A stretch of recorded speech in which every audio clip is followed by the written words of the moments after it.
Hello my dear students, आज के इस ऑनलाइन वीडियो लेक्चर में आप लोगों का बहुत बहुत स्वागत है। आज के इस ऑनलाइन वीडियो लेक्चर में डियर स्टूडेंट्स हम आपका very very most important topic यहाँ पर डिस्कस करने वाले हैं, जिसका नाम है टॉपलिंग। ठीक है, टॉपलिंग से related all doubts dear students आज के इस लेक्चर में हम आपका क्लियर करेंगे। ठीक है, सबसे पहले तो डियर स्टूडेंट्स टॉपलिंग का मतलब समझेंगे, यहाँ पर रियलाइज करेंगे कि टॉपलिंग होता क्या है। ठीक है, जैसे ये हम ग्राउंड पर कोई दो ब्लॉक सपोज कर लेते हैं, ये ब्लॉक ए सपोज कर लेते हैं और ये ब्लॉक बी सपोज कर लेते हैं। ठीक है, इसका बेस हम बी सपोज कर लेते हैं और इसका भी बेस हम बी सपोज कर लेते हैं। लेकिन डियर फ्रेंड्स यहाँ पर इन दोनों ऑब्जेक्ट के बेसिस में काफी डिफरेंस है। इसका बेस वेरी लेस है compare to this. Block A का बेस वेरी लेस सपोज किए हैं और ब्लॉक बी का बेस वेरी लेस सपोज कर लें। अब डियर फ्रेंड्स यहाँ पर अगर हम सपोज करें कि इस पर इसके इस हाइट पर इस पॉइंट पर हम एक फोर्स F एक्सर्ट करते हैं। ठीक है, और सेम अमाउंट ऑफ फोर्स हम इस पर भी एक्ट करते हैं, अप्लाई करते हैं। ठीक है, तो डियर फ्रेंड्स आप क्या देखोगे कि मैक्सिमम चांस है कि यह बॉडी टॉपल डाउन हो जाएगी due to applying this force. यह बॉडी या ब्लॉक टॉपल डाउन हो जाएगा, लेकिन मैक्सिमम चांस है कि यह ब्लॉक जो है ब्लॉक बी आपका स्लाइडिंग करेगा। ठीक है, मैक्सिमम चांस है कि यह ब्लॉक आपका स्लाइडिंग करेगा, स्लाइडिंग मोशन करेगा, यहाँ पर यह टॉपल डाउन नहीं होगा। ठीक है, तो डियर स्टूडेंट्स यहाँ पर ऐसा होगा क्यों, आज के इस लेक्चर में आइए हम यहाँ पर आज के इस लेक्चर में यही आपका इसी लेक्चर में हम इसका आंसर कंप्लीटली आपको प्रोवाइड करेंगे। तो आइए यहाँ पर हम समझते हैं डियर स्टूडेंट्स की टॉपलिंग होता क्या है। ठीक है, इसके लिए हम यहाँ पर सपोज कर लेते हैं कि हमारे पास ये कोई ब्लॉक है, ये ग्राउंड है और यहाँ पर ये कोई ब्लॉक है। ठीक है, डियर स्टूडेंट्स यहाँ पर हम सपोज कर लेते हैं कि इसका जो बेस है ए। ठीक है, इसका सेंटर ऑफ मास हम इस पॉइंट पर एन सपोज कर लेते हैं। ठीक है, और इसका जो वेट होगा mg सपोज कर लेते हैं। ठीक है, अब डियर स्टूडेंट्स यहाँ पर हम इसका जो हाइट है बेस से ए से उसको हम b सपोज कर लेते हैं और यहाँ पर हम सपोज कर लेते हैं कि इस पर फोर्स हम F अप्लाई कर रहे हैं। ठीक है, अब dear students in case of translational equilibrium आपका F यहाँ पर फ्रिक्शन फोर्स, अगर यह बॉडी मान लो हम दिस साइड इस पर फोर्स F एक्सर्ट कर रहे हैं तो जो फोर्स ऑफ फ्रिक्शन होगा वो इसके अपोजिट लगेगा। तो dear students in case of translational equilibrium, in case of translational equilibrium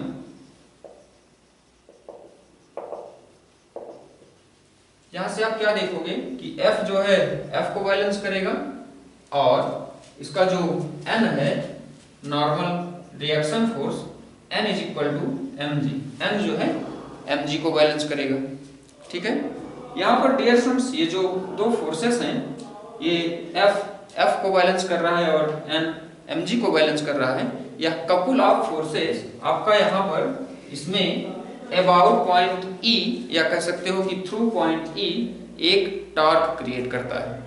ठीक है, यहाँ पर कपल ऑफ फोर्स जो है, ये दोनों कपल ऑफ फोर्स यहाँ थ्रू पॉइंट E एक टॉर्क प्रोड्यूस करते हैं। ठीक है, अब डियर स्टूडेंट्स जो टॉर्क प्रोड्यूस करते हैं तो यह टॉर्क क्या करता है, torque have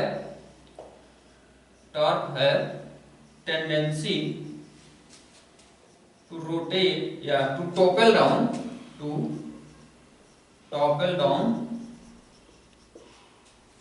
the block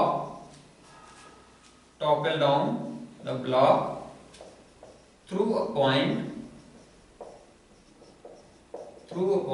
E। ठीक है, डियर स्टूडेंट्स जो अनबैलेंस्ड टॉर्क यहाँ पर due to this couple of force create होगा, यह टॉर्क जो है इस बॉडी को टॉपल डाउन करने की टेंडेंसी रखता है।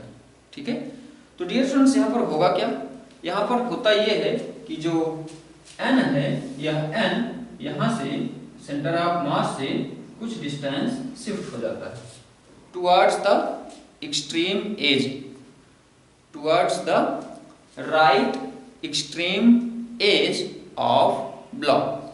ठीक है, इस ब्लॉक के राइट एक्सट्रीम एज की ओर या जो आपका नॉर्मल होता है यह शिफ्ट हो जाता है। ठीक है, तो डियर स्टूडेंट्स यह नॉर्मल शिफ्ट हो जाता है।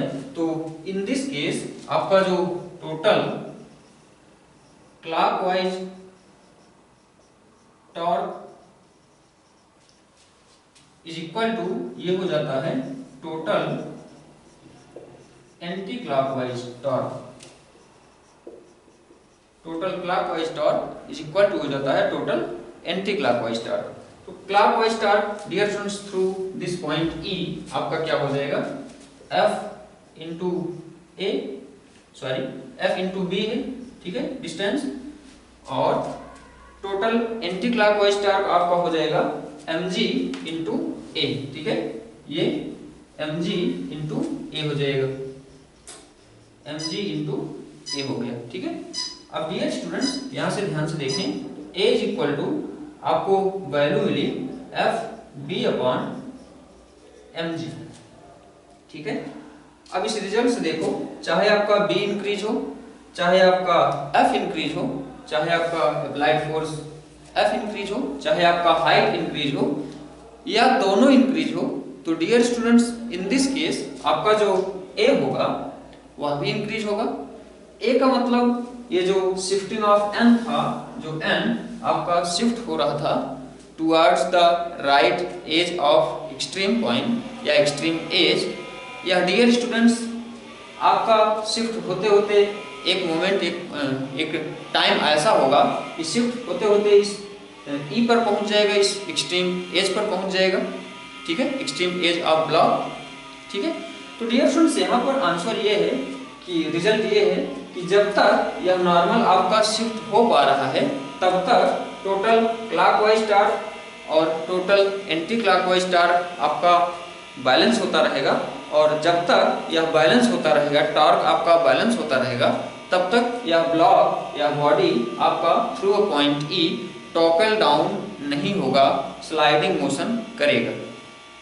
ठीक है, अब डियर स्टूडेंट्स इसीलिए आपका ये जो ब्लॉक A होता था, ठीक है, जिसका ये सेंटर ऑफ मास अगर हम सपोज कर लें और ये कुछ हाइट सपोज कर लें, ठीक है, और यहाँ पर हम फोर्स F अप्लाई करें, तो डियर स्टूडेंट्स यहाँ पर जो इसका जो नॉर्मल होगा यह बहुत ही लेस मार्जिन रखेगा, या मतलब इसके राइट एज की ओर शिफ्ट होने का चांसेस बहुत कम है, क्योंकि इसका विड्थ जो है लेस है।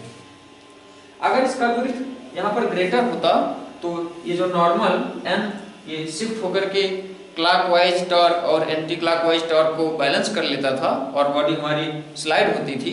तो डियर स्टूडेंट्स यहाँ पर ये नहीं हो पाएगा, इसमें कम चांस है ऐसा हो पाने का, इसलिए यह ब्लॉक जो है फाइनली क्या होता है कि टॉपल डाउन हो जाता है।